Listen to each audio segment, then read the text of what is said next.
Hello students. तो आपका स्वागत है हमारे अनंता कोचिंग क्लासेस के अंदर। बच्चों अपन बात करेंगे कोऑर्डिनेशन कंपाउंड के बारे में। वैसे आपको पता है केमिस्ट्री पढ़ने में मजा बहुत आता है, लेकिन केमिस्ट्री मजा भी तब आता है जब एक बार केमिस्ट्री दिमाग में उतरने लग जाए, दिमाग के अंदर फिट होने लग जाए। जो केमिस्ट्री जो कंफ्यूजन है वो कंफ्यूजन सॉल्व होने लग जाए, जो उलझने हैं वो सॉल्व होने लग जाए। तो केमिस्ट्री अपने दिमाग में फिट होने लग जाएगी, फिर केमिस्ट्री पढ़ने में आपको बहुत मजा आएगा, क्योंकि केमिस्ट्री बहुत इंटरेस्टिंग सा टॉपिक है। क्योंकि जो रिएक्शंस होती है, जो टाइट्रेशंस होती है, वो सॉल्व करने में बहुत मजा आता है। उनको उनका सीधा उल्टा सीधा कुछ ना कुछ कंपाउंड्स बनाने में मजा आता है।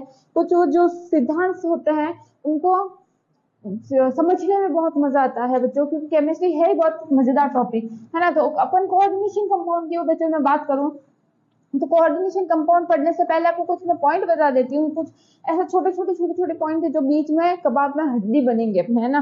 क्योंकि जब आपको समझ में आने लगेगी ना, तब ये पॉइंट्स आपके कबाब में हड्डी बनेंगे। तो इन कबाब की हड्डियों को पहले सॉल्व कर देते हैं, ये समझ लेते हैं। साधारण लवण की मैं बात करूँ तो साधारण लवण क्या होता है बच्चों, मतलब नॉर्मल सॉल्ट क्या होता है, सिंपल सॉल्ट क्या होता है बच्चों, कि जो एसिड और बेस मिलके बना रहा है।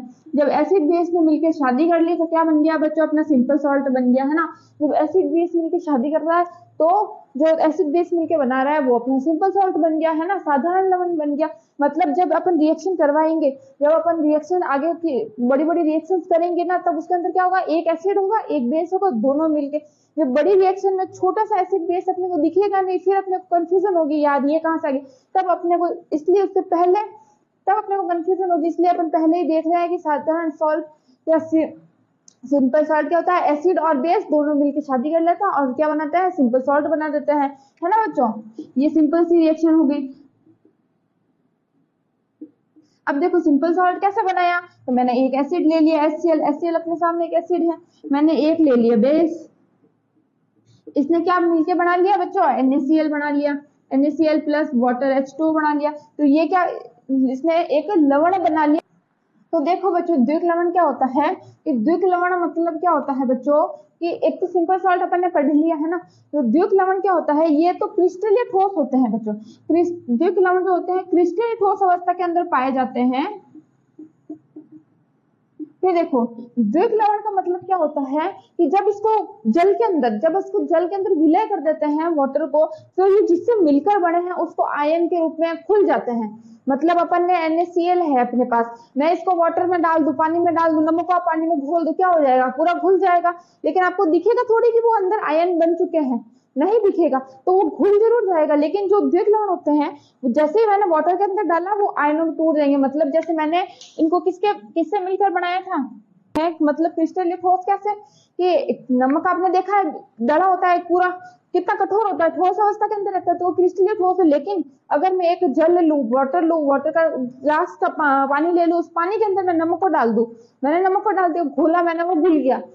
लेकिन अपन जब आंखों से देखेंगे तो उसके अंदर आयन नहीं दिखेंगे। लेकिन क्या होता है कि जैसे ही उसको अंदर डालना NaCl को वाटर के अंदर, तो घुल गया और वो किसके अंदर डिवाइड हो गया, आयंस के अंदर। मतलब जिस चीज से वो पहले मिलकर बना है उसी के रूप में वापस वो विभाजित हो जाएगा, टूट जाएगा, है ना। तो NaCl किससे मिलकर बना होता है बच्चों, Na और Cl। तो ये देखो बच्चों, ये NaCl का फॉर्मूला है अपने पास। अब इसके अंदर दो आयन है, एक तो Na प्लस है और Cl माइनस है ना। जैसे इसको वाटर के अंदर डाला मैंने, तो ये किसमें विभक्त हो जाएगा बच्चों, एक तो Na प्लस में और Cl माइनस में विभक्त हो जाएगा। मतलब जब आप आंखों से देखोगे तो आपको नमक नहीं दिखेगा, क्योंकि वो घुल चुका है। वो किसमें चेंज हो गया बच्चों, वो आयंस के अंदर चेंज हो चुका है ना। नेगेटिव और पॉजिटिव आयंस के अंदर चेंज होता है, वो है बच्चों अपना द्विक लवण कहलाता है। फिर मैं बच्चों देखो बात करूं संकुल यौगिकों की। संकुल यौगिक क्या होते हैं बच्चों, कि ऐसे यौगिक जो जल के अंदर डालने पर विभक्त नहीं होते, मतलब घुलते नहीं है ना, आयंस के रूप में घुलते नहीं है। तो देखो एग्जांपल बताऊं मैं आपको इसका।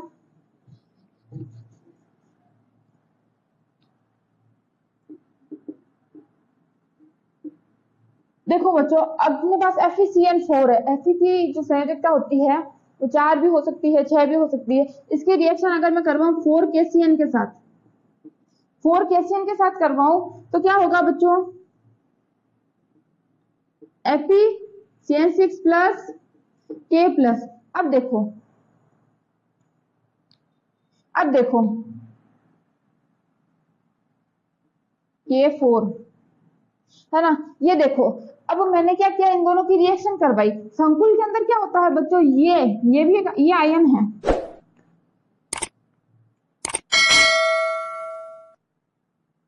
देखो ये भी एक आयन है, Fe है पॉजिटिव आयन, Cn में क्या है, नेगेटिव आयन है। तो ये पॉजिटिव है, ये नेगेटिव है। जब मैंने इसको वाटर के अंदर डाला बच्चों, वाटर के अंदर डालने से क्या हुआ कि जो पॉजिटिव नेगेटिव था वो आयन विलय नहीं हुआ, मतलब अलग अलग नहीं हुए जल के अंदर डालने से। तो अगर वो विभाजित ना हो बच्चों तो वो क्या कहलाते हैं, संकुल यौगिक कहलाते हैं। मतलब एक आयन पोटेशियम आयन थोड़ा अलग हुआ है, लेकिन जब Fe के अंदर K4 और Cn इन तीनों में से कोई भी आयन अलग नहीं हुआ। संकुल यौगिक जो होते हैं बच्चों जल के अंदर विलय करने पर विभाजित नहीं होते, अलग अलग नहीं होते। ठीक है, ये एक बार नोट करना। देखो अब मैं बात करूं केंद्रीय धातु की। केंद्रीय धातु क्या होता है बच्चों, मैं आपके सामने एक एग्जांपल लिख रही हूँ। केंद्रीय धातु क्या होती है कि जो सभी जिसके आसपास लिगेंड प्रेजेंट होते हैं। अब ये कंफ्यूजन, ये लिगेंड क्या आ है, ये लिगेंड कहाँ से आया, एक नया नाम आ गया फिर, तो लिगेंड भी बताऊंगी। देखो बच्चों केंद्रीय धातु की मैं बात करूं, आपने सेल देखी है, ये कोशिका है, इसके बीच में केंद्रक होता है, सब आसपास कोशिका द्रव्य भरा होता है। तो ये जो केंद्रक होता है बस उसी तरह से इसके अंदर भी केंद्रक होता है। FeCN6 FeCN4 की मैं बात करूं, ठीक है, देखना ये मेन है, ये केंद्रक है, और ये क्या है बच्चों, लिगेंड है। जो इसके चारों तरफ प्रेजेंट रहते हैं वो लिगेंड होते हैं बच्चों।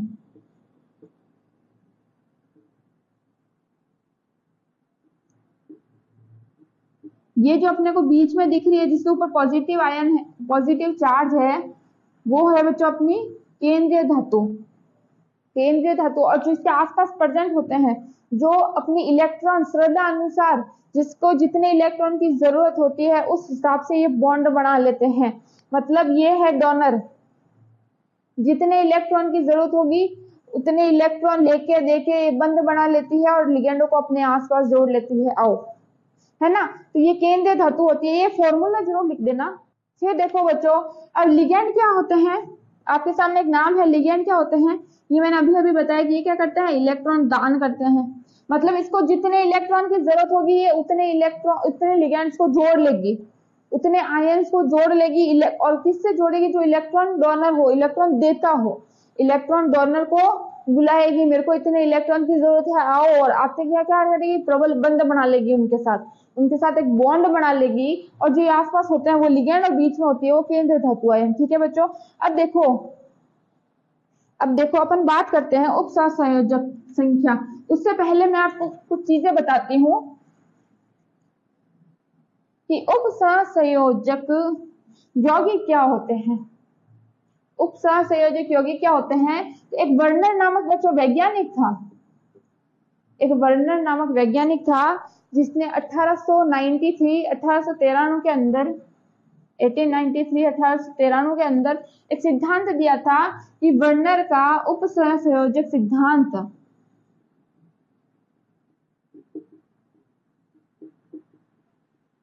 इसने अपने सिद्धांत के अंदर बहुत सारी बातें बताई थी, अपन एक एक डिस्कस करेंगे। तो इसने वर्नर नामक एक वैज्ञानिक था, तो इसने बताया भी कि इसने दो तरह के सहसंयोजक बताए, सहसंयोजकता बताई, एक तो प्राथमिक एक द्वितीय। तो इसने क्या बताया कि देखो FeCN6 अपने सामने एक फॉर्मूला है, ठीक है। अब मैं इस Fe को खोल के लिखती हूँ, मतलब स्ट्रक्चर के रूप में लिखती हूँ।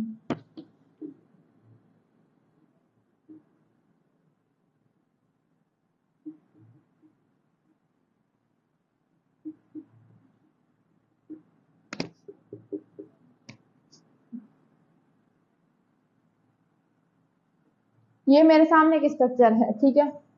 फिर इसके पास में 2 Cl2 और जोड़ दूं, सर 3 Cl3 और जोड़ दूं।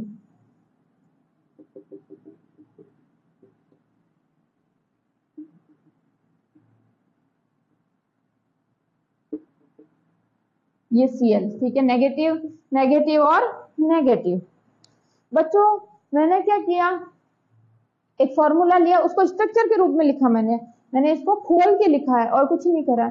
इसने क्या बताया कि इसने 2 संयोजकताएं दी बच्चों, इसने अपने सिद्धांत के अंदर दो संयोजकता के बारे में बताया। पहली थी प्राथमिक बच्चों, दूसरी थी द्वितीयक। इसने क्या बताया कि प्राथमिक संयोजकता के अंदर क्या होते हैं, जो लिगैंड जुड़े हुए रहते हैं वो कौन सी रेखा के अंदर होते हैं, डॉट डॉट अवस्था के अंदर होते हैं।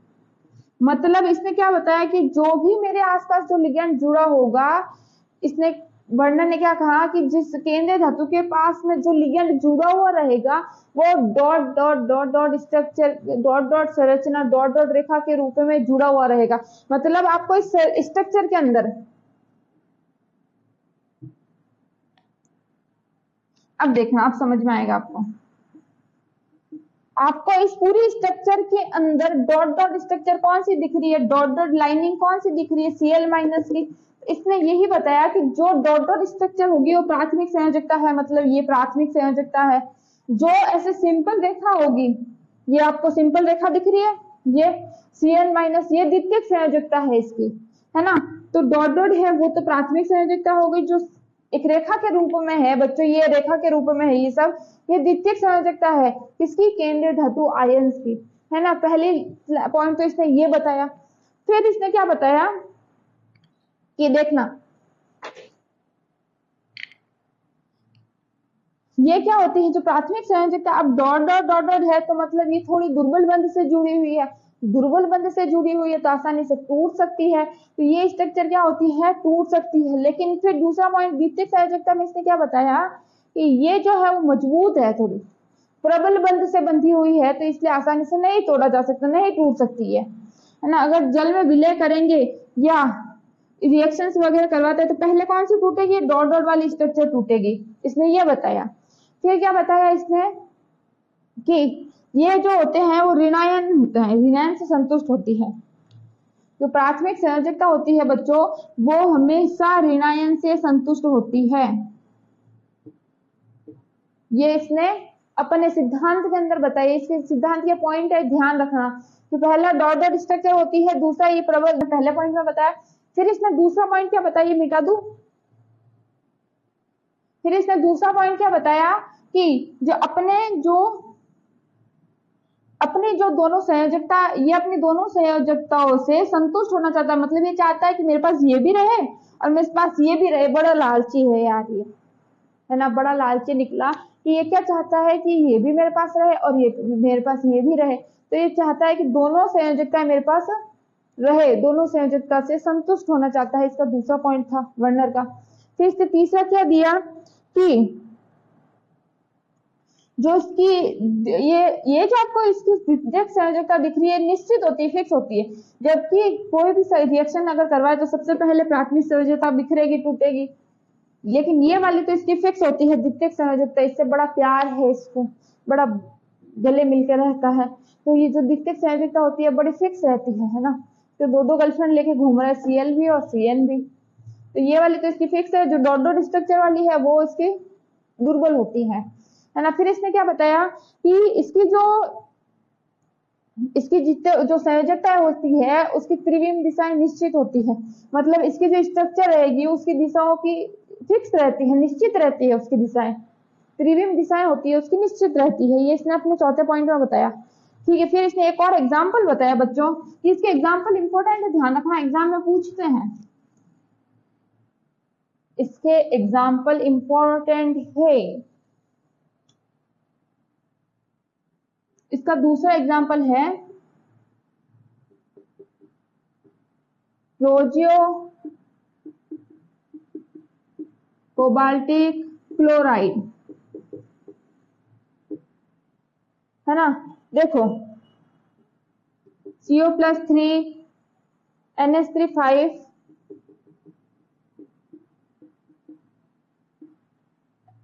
H2O+3 और Cl3, ये इसका सेकंड एग्जांपल है। बड़े बड़े एग्जांपल दे दिए है ना, याद करने में दिक्कत हो रही है।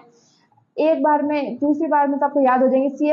CO+3 NH3 H2O+3 Cl3, है ना, ये इसका एग्जांपल है। तो इसने कैसे समझते अपन, देखो अपने पास कोबाल्ट है, 5 अपने पास क्या है, NH3 है बच्चों,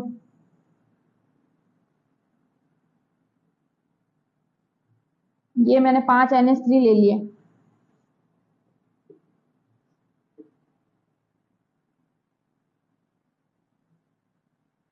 ये मैंने 5 NH3, फिर एक अपने पास H2O है, ये एक H2O हो गया, फिर 3 Cl है,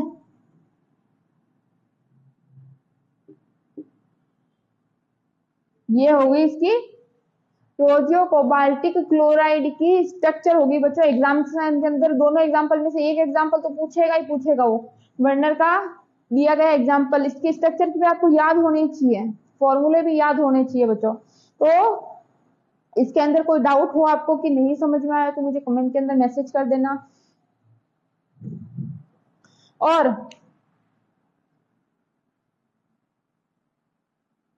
ये जो आपको दिख रहा है ये तो फिक्स से याद करना ही करना है, क्योंकि ये थोड़ा इंपॉर्टेंट पॉइंट है अपना, क्योंकि रोजियो कोबाल्टिक क्लोराइड के बारे में 1 नंबर का क्वेश्चन वो उठा के देता ही देता है। इसमें कोई भी डाउट हो तो मुझे मैसेज कर देना। आपको कोई टॉपिक समझना हो, केमिस्ट्री के अंदर कंफ्यूजन आ रही है, सॉल्व नहीं हो रहा है, रिएक्शंस है जो नहीं समझ में आ रही, तो मुझे कमेंट के अंदर मैसेज कर देना। नोट्स अगर आपको चाहिए तो मुझे PDF में मिल जाएंगे, आपको मुझे इन्फॉर्म कर देना। आप मेरे चैनल को लाइक कर देना, सब्सक्राइब कर देना, शेयर कर देना बच्चों, ताकि मेरी इससे रिलेटेड जितने भी नेक्स्ट वीडियो आपको देखने को मिले। मेरी केमिस्ट्री की और भी बहुत सारी वीडियोस मैंने डाल रखी हैं, वो भी आप देख लेना आपको चाहिए तो। आपको कोई पॉइंट समझना हो तो मुझे बता देना। जय हिंद, जय भारत।